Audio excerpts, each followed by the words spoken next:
So I think the initial feeling coming out of that game, and understandably, was, well, you can't blame Mahomes. He was under siege. He did everything he could possibly do. But then I had a conversation on the radio yesterday with Howie Long, and as the day went on, I started to get a sense, and Jeff Saturday pick up this thought. Maybe there were some things he and the Kansas City coaching staff could have done that might have changed the outcome, and they just wouldn't do it. What is it?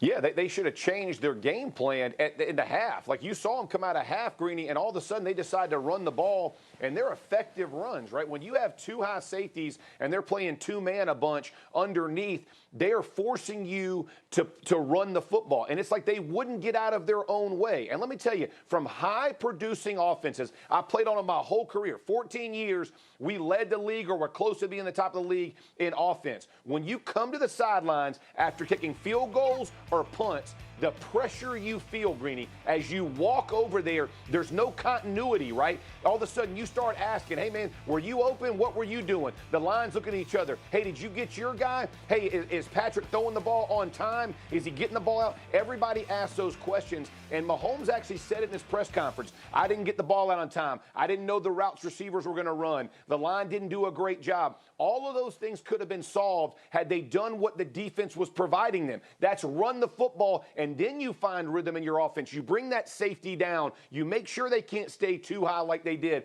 But I felt like the Chiefs went in and were stubborn with their game plan. And ultimately, that cost them because, listen, you played into the Buccaneers, into their hands, into their defensive scheme and thought process. Let the front four rush, let the seven drop back, and then use the team speed to come down and smother them.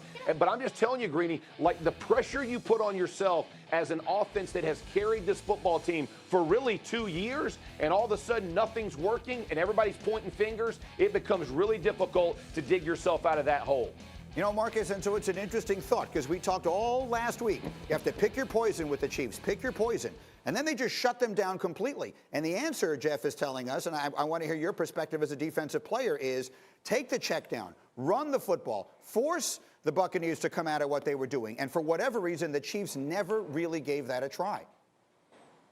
They never did, G, and it was arrogance. I like what Jeff is talking about. It was just Kansas City Chiefs arrogance. They thought that this thing would just turn into what normally happens for them. They would get behind, figure it out, and be able to go bombs away and score touchdowns and win the Super Bowl.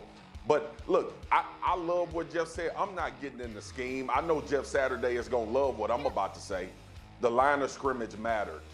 And the line of scrimmage, yes, there was a distinct advantage in this football game on both sides. I know we get enamored with the rush and the pressures on Patrick Mahomes, but when Tampa Bay brought in that extra old lineman and when Gronk was sealing the edges for Leonard Fournette and Ronald Jones to get around them, that's when I knew the Kansas City Chiefs were in trouble. Look, we could talk scheme all we want. If you can't block them and if you can't run it, you not winning football games. And I feel so stupid because Graz is on here and he took the Tampa Bay Buccaneers.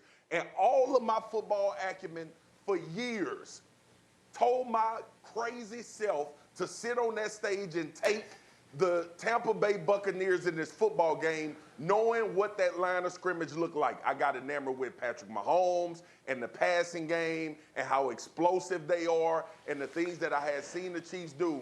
And I forgot my roots. And I want to personally apologize to Jeff Saturday, being another lineman on this show, for not following what I know about football. And the bottom line is this.